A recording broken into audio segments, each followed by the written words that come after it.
Hello, সবাই কেমন আছো? আশা করি সবাই ভালো আছো। জায়গাটা দেখে আর পারিপার্শ্বিক অবস্থা দেখে বুঝতেই পারছো যে আমি কোথায় চলে এসেছি। হ্যাঁ, দিনটা ছিল সোমবার। তো চলে গিয়েছিলাম আমাদের বর্ধমানেশ্বর, মানে আমাদের যেটা মোটা শিব বা বুড়ো শিব বলি, সেখানে গিয়েছিলাম। কারা কারা শ্রাবণ মাসে সোমবার করছো অবশ্যই কমেন্ট করে কিন্তু জানিও। তো গিয়ে দেখলাম বেশ ভালোই ভিড় চারিদিকটা, আর মেলা বসেছে আর একটা বিশাল লাইন। তো আস্তে আস্তে আমরা ঢুকে পড়লাম। গত বছরের মতো এই বছরে সেই রকম ভিড় না হলেও হয়তো সকালের দিকে ছিল, বা আরও বেলা হলে, বেলা বাড়লে হয়তো আরও ভিড় বাড়বে। তাই আমরা তাড়াতাড়ি সেখানে পৌঁছে গিয়ে আমাদের সমস্ত যা কাজকর্ম ছিল সেগুলো সেরে ফেললাম।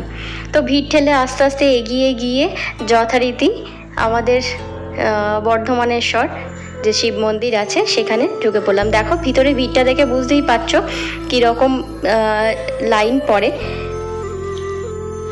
আমি, মা, ঠাকুমা সবাই মিলিয়ে গিয়েছিলাম সেখানে। আর এই যে এখানে আমাদের শিবের যে বাহন, তার মাথায় জল ঢালা হচ্ছে। আর এই যে সামনে রয়েছে আমাদের বর্ধমানেশ্বর।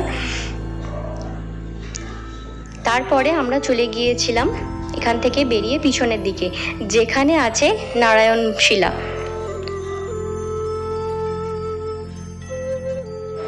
প্রথমে ভাবছিলাম যে কোথায় যাওয়া যায়। আমাদের 108 শিব মন্দিরে তোমরা হয়তো অনেকেই গেছো, সেখানেও এইরকমই ভিড় থাকে।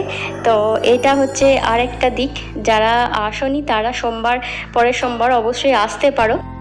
চারিদিকটা খুব সুন্দর করে সাজানো হয়। আর এর সব থেকে মেন জিনিস হচ্ছে পিছনের দিকে একটা গাছ আছে।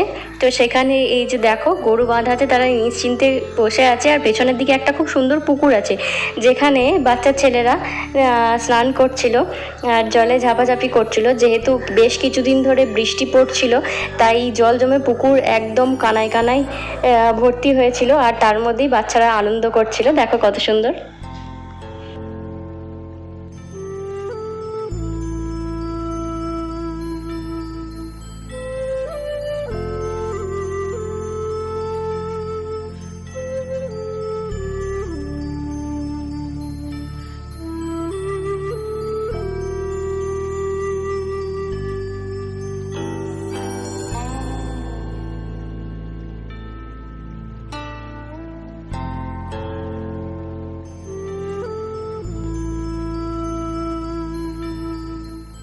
তো পুজো টুজো সেরে আমরা ধীরে ধীরে এগিয়ে গেলাম। এই দেখো বাচ্চাগুলোকে দেখো, তাদের আনন্দে আর ধরে না।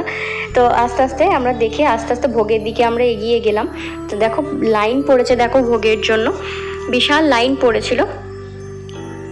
তো সেখান থেকে আমরা একটু ভোগ টোগ নিয়ে একটু খেয়ে তারপরে আমরা সেখানে কিছুক্ষণ মেলা টেলা ঘুরে বাড়ি এসেছিলাম। যেমন সেদিন রোদ ছিল, যাই হোক সেদিন বৃষ্টি পড়েনি, কারণ তার আগে প্রায় 4-5 দিন ধরে টানা সকাল থেকে বৃষ্টি হচ্ছিল। সেই দিন হয়তো ভগবানের আশীর্বাদে বৃষ্টি হয়নি সকাল থেকে, যাতে সবাই সুন্দরভাবে পুজো দিতে পারে। এখানে আশেপাশে দোকান আছে, সেখান থেকে জিনিসপত্র কিনে তোমরা পুজো দিতে পারো। ভিডিওটা কেমন লাগলো অবশ্যই কমেন্ট করে জানিও। আবার দেখা হচ্ছে পরের ভিডিওতে। বাই।